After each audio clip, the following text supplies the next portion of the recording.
The procedures below can be used to create clear base soap utilizing the cold process technique without the use of heat. Choose the appropriate oils. Use oils that are light in color and low in saturated fats. If you want to make a clear base soap, coconut oil, sweet almond oil, and sunflower oil are a few examples. Mix and measure the ingredients, according to your recipe, weigh the oils and lye, and then combine them. When using lye, be sure to put on safety goggles and gloves. Stir the mixture until it thickens to a trace. A trace is the point at which the mixture becomes thick enough to leave a trail or trace when you drip some of it back onto the surface. Pour the mixture into a mold.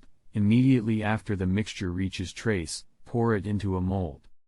To expel any entrapped air bubbles, tap the mold against a surface. Let the soap cure. In a cool, dry location, let the soap cure for at least 4 to 6 weeks.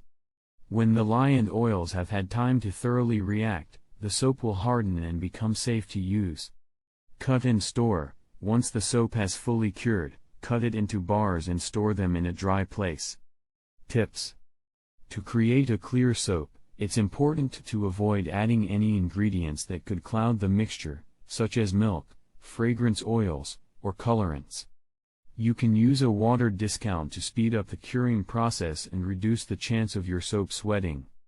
Be careful when working with lye, and always follow safety precautions to avoid burns and other injuries. Thank you for watching. I have created this video by using Pictory. If you want to make text-to-speech awesome video like this, you may subscribe. To get 20% discount, use promo code ABDULAE8.